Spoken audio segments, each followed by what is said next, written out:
Dear students, taxonomy में next topic जो है वो क्लासिफिकेशन है। और क्लासिफिकेशन को स्टडी करने से पहले अपन उसका ऐतिहासिक पृष्ठभूमि जो है, हिस्ट्री है क्लासिफिकेशन की, उस पर डिस्कस करेंगे। टैक्सोनॉमी थोड़ा सा डिफिकल्ट सब्जेक्ट रहता है, इसमें थोड़ा सा आप इंटरेस्ट क्रिएट कीजिए और सारी चीज़ें समझ में आएगी। Historical background of plant classification, पादप का वर्गीकरण का अगर अपन ऐतिहासिक पृष्ठभूमि देखें तो सबसे पहले जो अपन फादर ऑफ बॉटनी के नाम से वनस्पति विज्ञान के पितामह के रूप में जिसे जाना जाता है वो थियोफ्रास्टस हैं।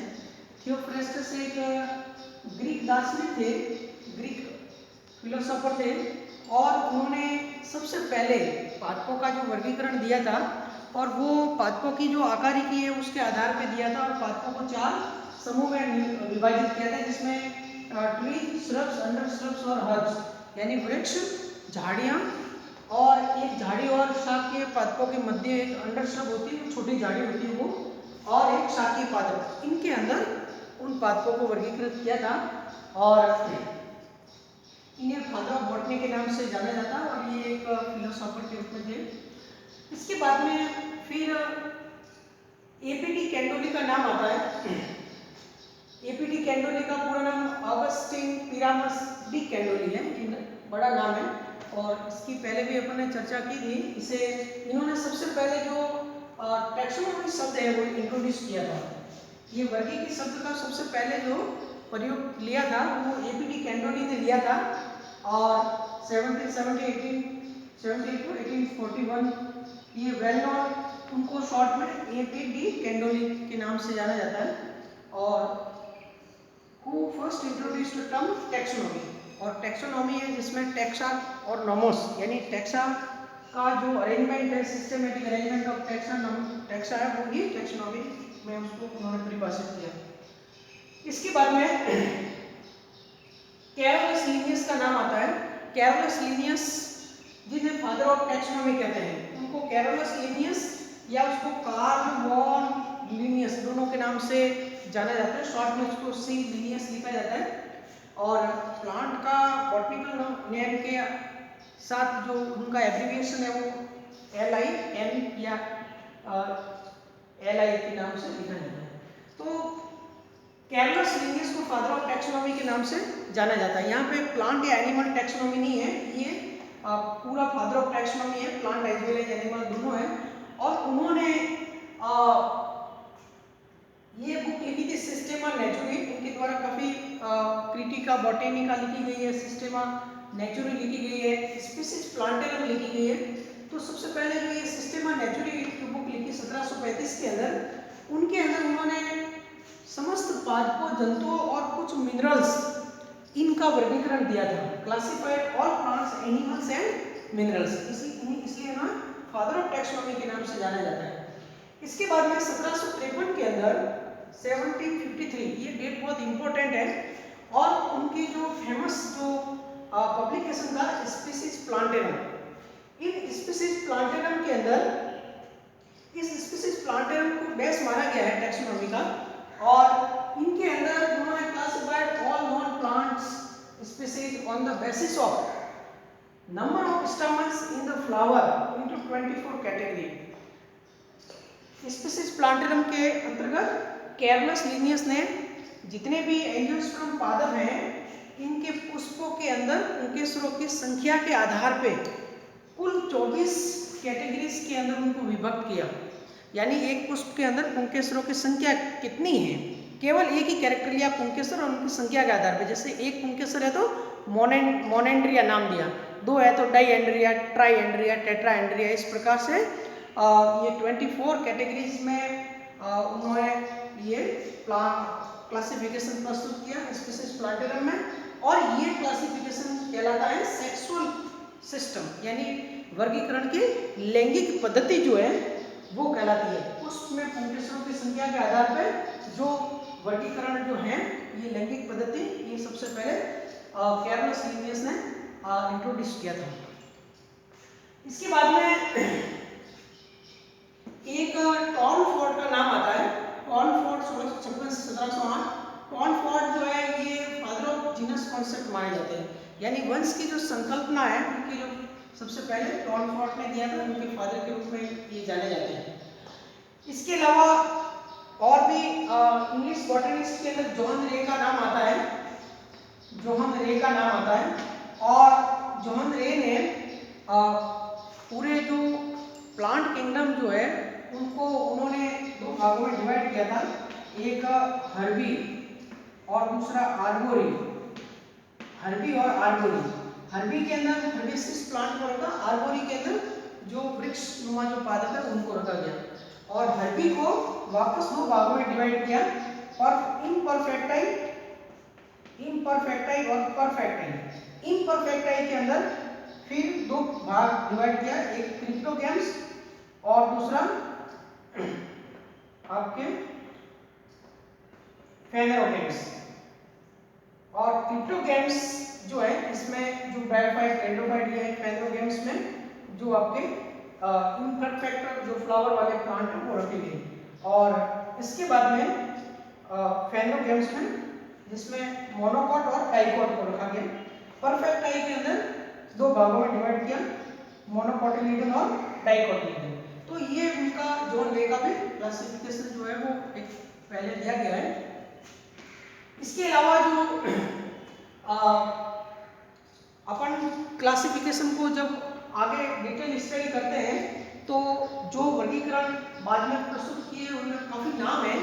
तो सबसे पहले अपन वर्गीकरण का टाइप क्या होता है उस पर थोड़ी सी चर्चा करेंगे। इसके बाद में इनके द्वारा जो दिया गया है उसका डिस्कस करेंगे। तो क्लासिफिकेशन जो होता है वो मोस्टली 3-4 प्रकार के होते हैं।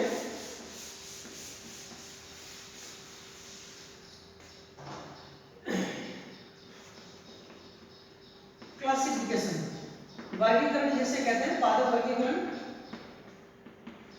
और इसकी परिभाषा होती है कि पादपों को उनके मध्य पाई जाने वाली विभिन्न समानताओं के आधार पर अलग अलग समूह में विभक्त करने की पद्धति वर्गीकरण कहलाती है। यानी प्लांट जो है उनको ग्रुपिंग करना on the basis of similarities found between them. जो समानता है उनको एक ग्रुप में डाल दिया और दूसरी टाइप की समानता उनका ग्रुप अलग बना दिया, तो ये वर्गीकरण कहलाता है। वर्गीकरण जो है वो मोस्टली एक आर्टिफिशियल वर्गीकरण होता है,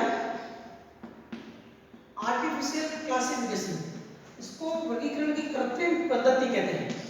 और उसका बेस्ट एग्जांपल कैरलस लिनियस का जो सेक्सुअल सिस्टम है, लैंगिक पद्धति, कैरलस लिनियस की लैंगिक पद्धति, sexual system of Carlos Linnaeus, तो ये कृत्रिम वर्गीकरण कहलाता है।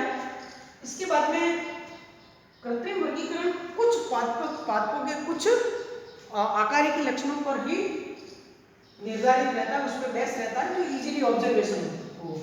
इसके अलावा प्राकृतिक वर्गीकरण जिसे अपन नेचुरल सिस्टम कहते हैं, प्राकृतिक वर्गीकरण जो है उसमें ओवरऑल मॉर्फोलॉजिकल जो कैरेक्टर्स हैं उनको रखा जाता है। और इसके अंतर्गत बेंथम हुकर, ये आपके सिलेबस में है, बेंथम एंड हुकर का जो पद्धति है ये बहुत इंपॉर्टेंट है। Bentham and Hooker system of classification जो है, क्योंकि अपने इंडिया, ब्रिटेन और कॉमनवेल्थ कंट्री जितने भी है जहाँ पे बेंथम हुकर के क्लासिफिकेशन को फॉलो करते हैं, और इसमें पादप की पहचान करना है हमें बहुत ही आसान रहती है, क्योंकि ये केवल नेचुरल कैरेक्टर जो होते हैं यानी आकारिक लक्षण होते हैं उनके ऊपर आधारित रहता है। इसके बाद में थर्ड जो है वो ट्रांजिशनल सिस्टम होते हैं। कुछ ट्रांजिशनल सिस्टम की अगर अपन बात करते हैं, ट्रांजिशनल के पहले अपन को जो कंटेम्पररी सिस्टम है,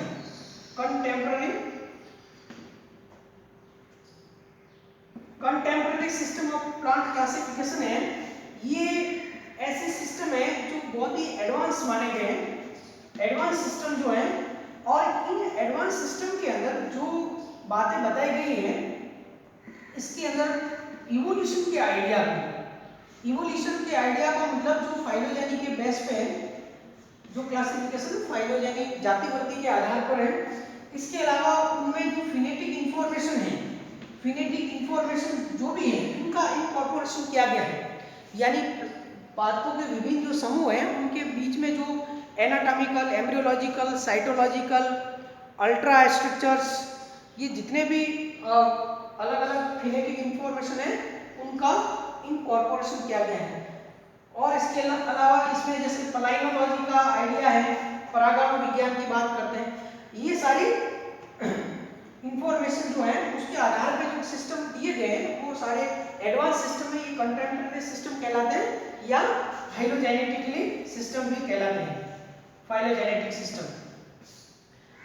अब नेचुरल सिस्टम और फाइलोजेनेटिक सिस्टम जो है इनके बीच का जो इंटरमीडिएट सिस्टम है वो ट्रांजिशनल सिस्टम कहलाते हैं।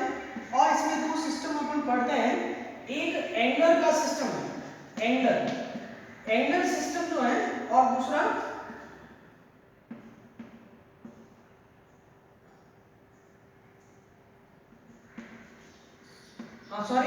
इक्लर, पहला इक्लर है और दूसरा एंगलर एंड पेरेंटल। इक्लर का क्लासिफिकेशन जो है वो पूरे प्लांट किंगडम का क्लासिफिकेशन दिया गया है जो अपन पढ़ते हैं, और दूसरा जो एंगलर एंड पेरेंटल का जो है ये क्लासिफिकेशन जो बेंथम हुकर के बाद अपन पढ़ते हैं एंगलर एंड पेरेंटल का। ऐसा माना जाता है कि एंगलर एंड पेरेंटल का क्लासिफिकेशन है वो फाइलोजेनेटिकली क्लासिफिकेशन में कंसिडर तो करते हैं परंतु वो प्योरली फाइलोजेनेटिकली बेस पे नहीं है, क्योंकि उसमें इवोल्यूशन के आइडियाज को इनकॉर्पोरेट नहीं किया गया है, इसलिए ये प्योरली फाइलोजेनेटिक नहीं है। इसलिए इन दोनों सिस्टम को ट्रांजिशनल सिस्टम के अंदर रखा गया है। तो आर्टिफिशियल सिस्टम जो है जिसमें कैरवस लीनियस की लैंगिक पद्धति है, प्राकृतिक वर्गीकरण पद्धति में बेंथम हुकर के उदाहरण अपन लेते हैं, और जो ट्रांजिशनल के अंदर इक्लर और एंगलर एंड पेरेंटल, तो आपके सिलेबस में एंगलर पेरेंटल के सिस्टम को पढ़ना है, यहाँ पे बेंथम हुकर के सिस्टम को पढ़ना है, बाकी का थोड़ा थोड़ा आइडिया रखना है। और कंटेम्परेरी या फाइलोजेनेटिक जो सिस्टम है इनके अंदर जो है एक तो जॉन हचिंसन का सिस्टम है, John Hutchinson royal botanical garden जो क्यू लंदन में है, वहाँ के ये वहाँ पे रहे हुए डायरेक्टर जॉन हचिंसन, और उन्होंने प्लांट क्लासिफिकेशन जो दिया था वो इवोल्यूशन के प्रिंसिपल जो है 24 प्रिंसिपल रिलेटेड टू इवोल्यूशन है या वो उन्होंने दिया था, और उन्होंने एक बुक लिखी थी फैमिलीज ऑफ फ्लावरिंग प्लांट। ये हचिंसन की फेमस बुक है फैमिलीज ऑफ फ्लावरिंग प्लांट्स, ये एग्जाम में पूछी जाती है।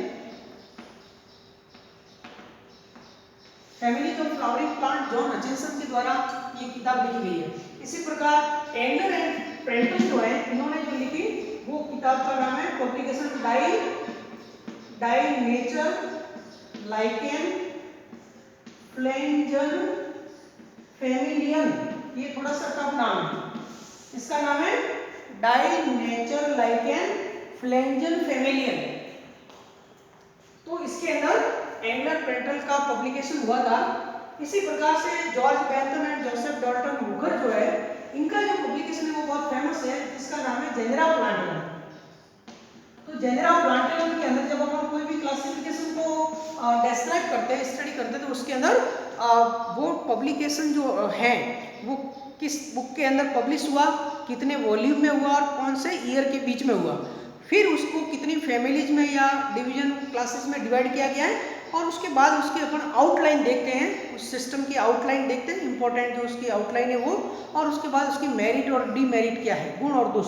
तो ये एक क्लासिफिकेशन के अंदर स्टडी करते हैं। तो अपन जो है वो बेंथम हुकर का क्लासिफिकेशन को पढ़ेंगे, इसके अलावा ट्रांजिशनल के अंदर एंगलर एंड पेरेंटल के सिस्टम पढ़ेंगे, और फाइलोजेनेटिक सिस्टम के अंदर पहला जॉन हचिंसन का है जिन्होंने फैमिली ऑफ फ्लावरिंग प्लांट के अंदर पब्लिश किया। इसके अलावा आर्मर तख्ताजन है, आर्मर तख्ताजन जो है ये एक रशियन बॉटनिस्ट थे कोमरोव इंस्टीट्यूट में, और उन्होंने फाइलोजेनी के बेस पे पादपों का वर्गीकरण किया, और उसमें फ्लावरिंग प्लांट जो है एंजियोस्पर्म प्लांट को मैग्नोलियोफाइटा के अंदर रखा था, और बाकी उसको डिटेल अपन उसमें स्टडी करेंगे। और इसके अलावा ये चार आपके सिस्टम सिलेबस में, लेकिन इसके अलावा जो सिस्टम और दिए गए थे, एक डेलग्रेन का है, इसके अलावा क्रॉनक्विस्ट का है और थॉर्ने का है। ये जो सिस्टम है John Hutchinson, Armen Takhtajan R Dahlgren, क्रॉप डेलग्रेन, क्रोनक्विस्ट और इसके अलावा थॉर्ने, ये सारे क्लासिफिकेशन दिए गए और उन्होंने इवोल्यूशन से संबंधित नए नए सारे आइडियाज दिए हैं। ज़्यादातर उसमें फाइलोजेनेटिकली संबंधित जो डिफरेंट ग्रुप है उनका ब्रांचिंग डायग्राम जो है वो दिए गए हैं, जिसके अंदर जिसको अपन फिलोग्राम कहते हैं। तो इनके अलग अलग प्रकार के फिलोग्राम्स हैं और इसके अलावा ये सारे सिस्टम दिए गए। और सबसे अगर अपन लेटेस्ट बात करते हैं, सबसे लेटेस्ट अगर अपन बात करते हैं जिसमें सबसे ज़्यादा जो लेटेस्ट इंफॉर्मेशन है जिसको अपन एपीजी ग्रुप कहते हैं, एपीजी फर्स्ट सेकंड, तो ये 2003 के अंदर ये आया था अलग अलग एंजियोस्पर्म फाइलोजेनी ग्रुप, इसका फुल फॉर्म है एंजियोस्पर्म फाइलोजेनी ग्रुप। अपन फाइलोजेनी और एंजियोस्पर्म को अलग अलग पढ़ेंगे, स्टडी करेंगे आपके सिलेबस में, पुष्पी पादपों की जो जाति वृद्धि है। तो सबसे लेटेस्ट है वो एंजियोस्पर्म फाइलोजेनी ग्रुप सेकंड जो है, उसमें ये सारी सिस्टम बताए गए हैं। और ओवरऑल अगर अपन फाइलोजेनी के पॉइंट ऑफ व्यू से देखा जाए तो जो जितने भी क्लासिफिकेशन दिए गए हैं उनके अंतर्गत जो अभी सहमति बनी हुई है उसमें ये पाया गया है कि जो एंजियोस्पर्म की उत्पत्ति जो है या सबसे मोस्ट प्रिमिटिव जो एंजियोस्पर्म है वो पैलियोहर्ब के रूप में, पैलियोहर्ब और विंटेरेसी जो होते हैं ये डाइकोट होते हैं, ये डाइकोट्स हैं, ऐसे डाइकोट मोस्ट प्रिमिटिव डाइकोट्स हैं जिसमें एक फैमिली है विंटेरेसी। जो वेसललेस एंजियोस्पर्म है वो सबसे प्रिमिटिव माना गया है और पैलियोहर्ब, और उनके अंदर क्या क्या कैरेक्टर्स है वो अपन आगे सब पढ़ेंगे। तो आज के इस लेक्चर्स में हमने आपको केवल हिस्टोरिकल बैकग्राउंड और थोड़ा सा उसकी आउटलाइन बताई है। अब नेक्स्ट वीडियो के अंदर अपन बेंथम हुकर का क्लासिफिकेशन को डिटेल पढ़ेंगे।